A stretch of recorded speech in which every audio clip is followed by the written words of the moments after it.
अखेर ठरलं, ओमराजे निंबाळकर शिवसेनेत जाणार. कार्यकर्त्यांशी चर्चा केल्यानंतर शिवसेनेत जाण्याचा निर्णय.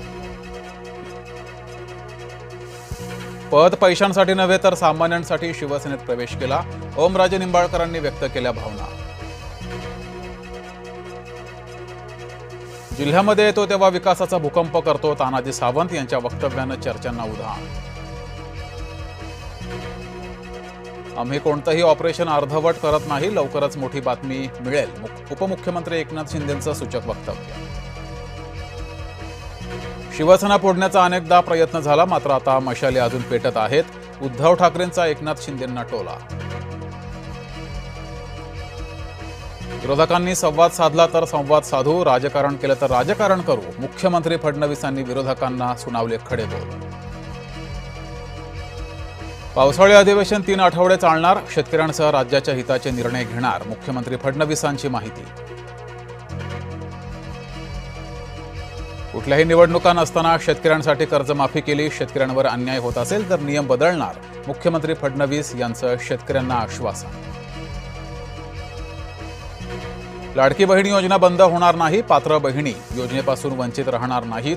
उपमुख्यमंत्री एकनाथ शिंदे यांची माहिती. सरकारच्या चहापानावर विरोधकांचा बहिष्कार. लाडकी बहीण योजना शेतकऱ्यांची फसवणूक. कायदा सुव्यवस्था योजनेवर सुद्धा पत्रकार परिषदेतून टीका.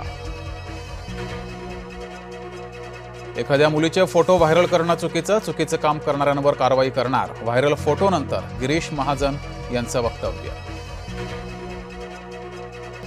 पुण्यातील ओतूरमध्ये ट्रक आणि दुचाकीचा भीषण अपघात. अपघातात वडील आणि 3 वर्षाच्या चिमुकलीचा मृत्यू. 5 महिन्यांचं बाळ अपघातातून बचावलं.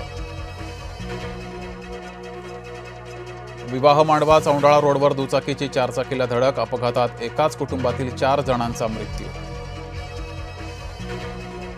एकाच व्यक्तीच्या 2 वेगवेगळ्या नावानं मृत्यूपत्र. जालन्याच्या भाटेपुरीत ग्रामसेवकाचा मनमानी कारभार. पीडित कुटुंबानं केले गंभीर आरोप. सांगोल्यातल्या राजुरी येथील लक्ष्मी मातेच्या मंदिरात चोरी. चांदीच्या मुखवट्यासह सोन्याचे डोळे आणि मंगळसूत्र लंपास. मंत्री नितेश राणे वाढदिवस साजरा करणार नाहीत. राज्यातील दुष्काळग्रस्तांच्या वेदनांची जाणीव ठेवत निर्णय. लोक कुत्र्यांना घेऊन फिरतात, आम्ही वाघाला घेऊन फिरतो. वाघासोबतच्या व्हिडिओ बाबत निलेश लंकेंची मिश्किल टिप्पणी. राज्यातील काही भागात पावसाची हजेरी. मुंबई ठाण्यासह पुण्यात पावसाच्या सरी. उकाड्यानं त्रस्त असलेले नागरिक सुखावले.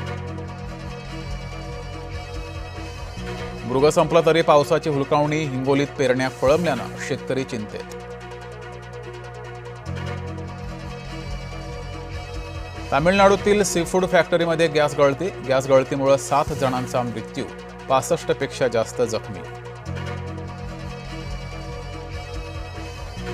श्री विठ्ठल रुक्मिणीचे दर्शन 23 आणि 24 जूनला बंद राहणार. मूर्ती जतन आणि संवर्धनाच्या कामासाठी निर्णय. संत गजानन महाराजांची पालखी पंढरपूरकडे रवाना.